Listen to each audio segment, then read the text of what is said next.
नमस्ते बच्चों, आज हम देखने जा रहे हैं बाल वसंत भाग 3 कक्षा 8वीं का तीसरा पाठ बस की यात्रा के प्रश्न उत्तर।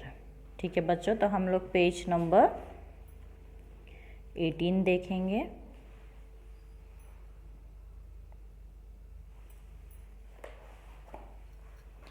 पेज नंबर 18 पे हमें कुछ क्वेश्चन दिए गए हैं। प्रश्न अभ्यास।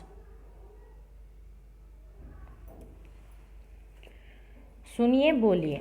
इस प्रकार की बस को यातायात के लिए उपयोग में लाना खतरनाक हो सकता है। ऐसी बसों पर रोक लगाना किसकी जिम्मेदारी है?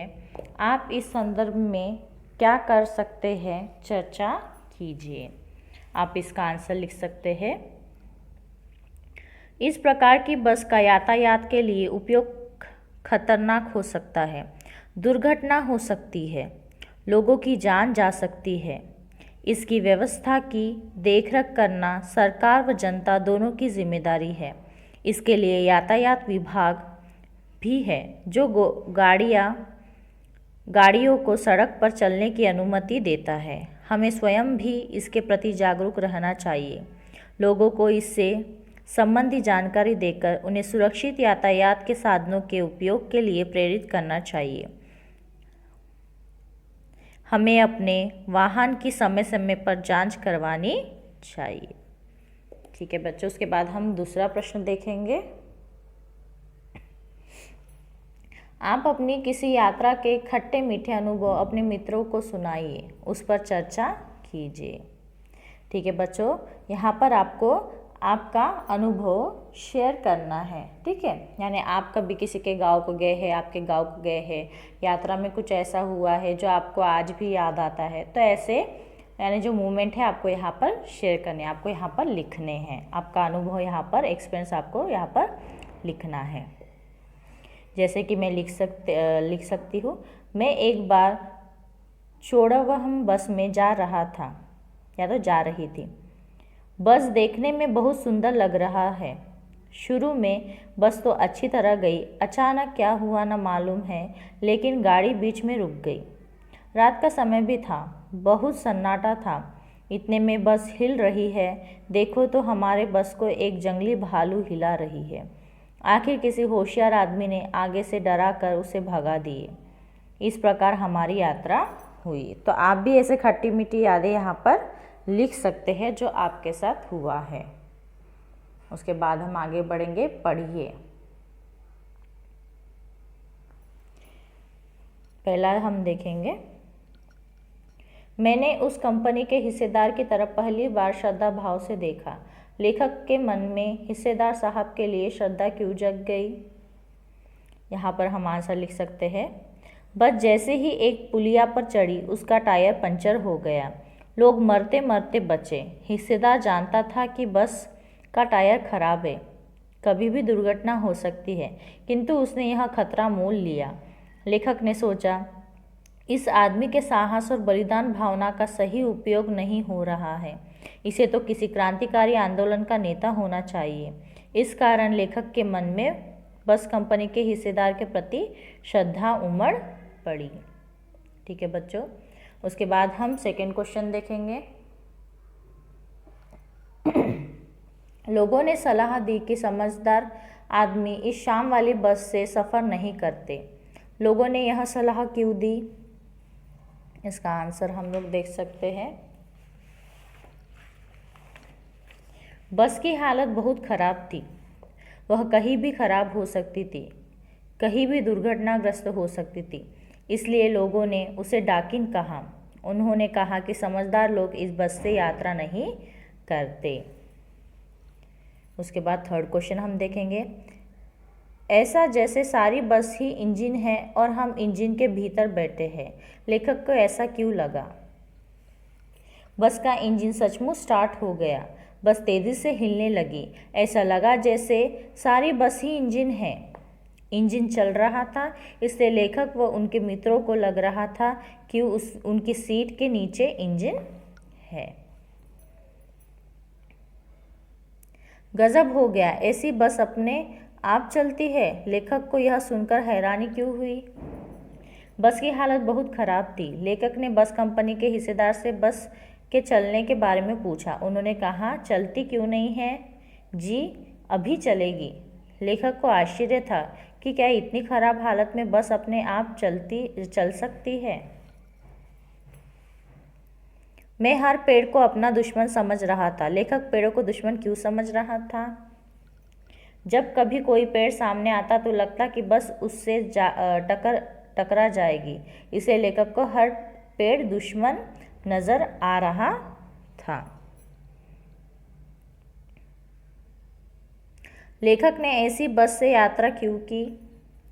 उन्हें जबलपुर में ट्रेन पकड़ने के लिए इस बस से जाना ज़रूरी था, इसलिए लेखक और उसके 4 मित्रों ने बस से जाने का निर्णय किया। बस को देखकर लेखक के मन में श्रद्धा क्यों उमड़ पड़ी? बस जर्जर अवस्था में थी, घर के किसी बूढ़े बुजुर्ग जैसे लग रही थी। उसे देखकर ऐसा लगता था कि वह चल भी नहीं पाएगी। उस पर सवारी करने से इसे बड़ा कष्ट होगा। उन्हें वह बस पूजा के योग्य लग रही थी। इस प्रकार बस को देखकर लेखक के मन में श्रद्धा उमड़ पड़ी। लेखक ने ड्राइवर की तुलना एक क्रांतिकारी नेता से क्यों की?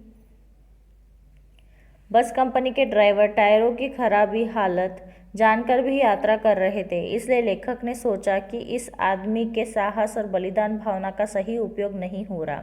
इसे तो किसी क्रांतिकारी आंदोलन का नेता होना चाहिए था। सविनय अवज्ञा का उपयोग व्यंग्यकार ने किस रूप में किया? लेखक बस को चलते देखकर सोच रहा था। लेखक को लगा कि यह गांधी जी के असहयोग्य और सविनय अवज्ञा आंदोलन के वक्त आवश्यक जवान रही होगी। इसे असहयोग्य की ट्रेनिंग मिल चुकी थी। हर हिस्सा दूसरे से असहयोग्य कर रहा था। पूरी बस सविनय अवज्ञा आंदोलन की दौर से गुजर रही थी। सीट का बॉडी से असहयोग चल रहा था। कभी लगता कि सीट बॉडी को छोड़कर आगे निकल गई है, कभी लगता कि सीट को छोड़कर बॉडी आगे भागी जा रही है। उसके बाद हम आगे देखेंगे पेज नंबर 19 पर हम लोग क्वेश्चंस देखेंगे बच्चों। लिखिए, निम्नलिखित प्रश्नों के उत्तर 4-5 वाक्य में लिखिए। ठीक है बच्चों, हम लोग देखेंगे पहला प्रश्न, यातायात का कौन सा साधन आपको सर्वाधिक पसंद है, कारण बताइए। ठीक है बच्चों, आपको सबसे ज़्यादा कौन सा यातायात का साधन पसंद है? बाइक हो गया, कार हो गई, जो भी है, यानी हमको एक जगह से दूसरी जगह पहुंचाती है, वो कौन सा साधन आपको पसंद है वो आपको यहाँ पर लिखना है और उसका रीज़न भी आपको लिखना है। जैसे कि हम लोग लिख सकते हैं, छात्र स्वयं करें, उदाहरणतः मुझे रेल यात्रा सबसे अधिक पसंद है। ठीक है, यहाँ पर आपको क्या लिखा गया? छात्र स्वयं करें, मीन्स आपको यह खुद से लिखना है। उदाहरणतः जैसे कि मैं लिख रही हूँ, मुझे रेल यात्रा सबसे अधिक पसंद है। रेल यात्रा सस्ती और सुविधाजनक होती है। सीटों में हम आमने सामने बैठकर चर्चा कर सकते हैं, मनोरंजन कर सकते हैं और खाना खा सकते हैं। शौचालय आदि की सुविधा होती है। आवश्यकता अनुसार लेट सकते हैं और सो सकते हैं। हमारा सामान हमारे पास ही रखा होता है जिसकी हम सुरक्षा कर सकते हैं। यातायात के अन्य साधनों में यह संभव नहीं होता। ठीक है बच्चों, तो ऐसे आप भी लिख सकते हो आपको कौन सी यानी कौन सा साधन पसंद है। जैसे कि यहाँ पर ट्रेन का लिखा है तो आप लोग बस का भी लिख सकते हो और रीज़न भी आपको यहाँ पर लिखना है। दूसरा प्रश्न हम देखेंगे, बस के लिए आपके मन में किस प्रकार की भावना उत्पन्न होते हैं। जैसे कि हम लोग लिख सकते हैं, बस के लिए मेरे श्रद्धा के भाव उत्पन्न होते हैं। बस आम लोगों की बड़ी सेवा करती है। यह लोगों को जोड़ती है। बड़े शहरों से लेकर छोटे से छोटे गांव में लोग बस की यात्रा करते हैं। यह शहरों में एक कोने से दूसरे कोने तक लोगों को पहुंचाती है। नौकरी करने वालों को कार्यालय, विद्यार्थियों को पाठशाला, मजदूरों को काम पर छोड़ती है। बसों की सुरक्षा करना प्रत्येक नागरिक का कर्तव्य है।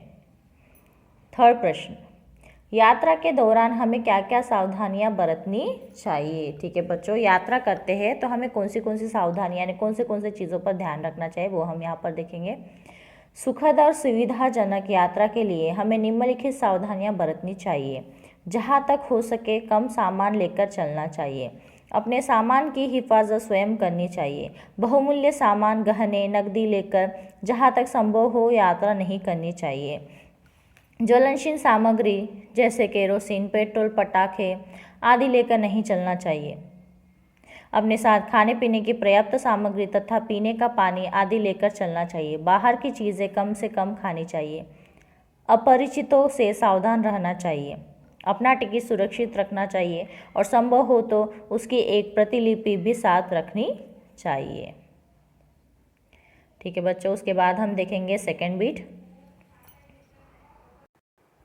निम्नलिखित प्रश्नों के उत्तर 8-10 वाक्यों में लिखिए। यदि बस जीवित प्राणी होती, बोल सकती, तो वह अपनी बुरी हालत और भारी बोझ के कष्ट को किन शब्दों में व्यक्त करती। ठीक है बच्चों, तो यहाँ पर हम लोग लिख सकते हैं, यदि बस जीवित प्राणी होती तो अपनी बुरी हालत के बारे में इस प्रकार कहती। मैं बूढ़ी हो चली हूँ। अनेकों सालों तक मैंने आपका बोझ ढोया, अनेक कष्ट उठाकर भी आपको आपकी मंजिल तक पहुँचाया। अब मुझसे वह ताकत नहीं रही। मेरा इंजन कमज़ोर पड़ गया है। इसे चलने की कोशिश करने पर मुझे बड़ी तकलीफ़ होती है। मैं रह रह कर कांप उठती हूँ। मेरे शीशे टूट गए हैं, मेरे टायर घिस चुके हैं, ये कभी भी धोखा दे सकते हैं। मेरी सीटें बैठने के लायक नहीं हैं, कांच टूट चुके हैं, इनसे आप घायल हो सकते हैं। मेरे पास चलने के लिए सरकारी परमिट भी नहीं है। मेरी आपसे विनती है कि मुझ पर अब सवारी न कीजिए, मुझे आराम करने दीजिए। ठीक है बच्चों, तो इस प्रकार से बस हमसे वार्तालाप कर सकती है। उसके बाद हम लोग कहेंगे सेकंड क्वेश्चन, यदि आप इस बस से विहार यात्रा पर जाते तो आपके मन में क्या क्या विचार उत्पन्न होते। ठीक है बच्चों, यहाँ पर हमें लिखना है कि अगर हम लोग इस बस से यात्रा पर जाते तो हमें क्या क्या अनुभव होता। ठीक है, तो हम लोग लिख सकते हैं, यदि मैं इस बस से हम विहार यात्रा पर जाते तो वे दिन हमारे लिए बड़ी मुश्किलों वाले साबित होते। रास्ते भर हम डरते रहते। कोई स्थान देखते समय भी बस ही चिंता लग रही थी। जब कोई दूसरी बस देखते तो सोचते कि काश हमारी बस भी ऐसी ही होती। हमें डर लगता कि बस रास्ते में फेल न हो जाए। पता नहीं इसके टायर कैसे हो, कहीं यात्रा के बीच में पंचर हो जाए तो क्या होगा। इसकी टंकी से तेल तो नहीं गिर रहा है। अगर तेल गिर जाए तो हम कहाँ फंसेंगे। रास्ते में पेट्रोल पंप न हो तो क्या करेंगे। जंगल में यदि लुटेरों ने हमला कर दिया तो क्या करेंगे। इस विहार यात्रा की मधुर स्मृतियाँ जीवन भर हमें आनंदित करती रहेंगी या इसकी यादें कष्टदायक होंगी। लगभग इन्हीं विचारों के साथ हम विहार यात्रा करते हैं। ठीक है बच्चों, उसके बाद हम देखेंगे शब्द भंडार।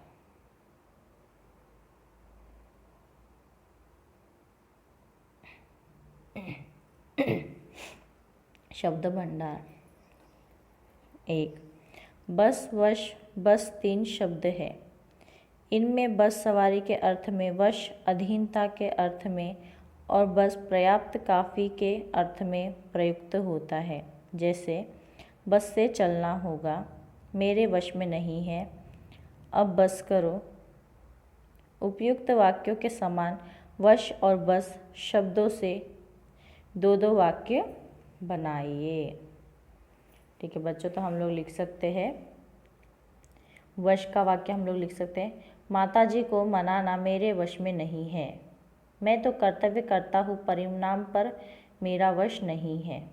ठीक है, बस, सारी बस खाली पड़ी थी, वह मेरी पहली बस यात्रा थी।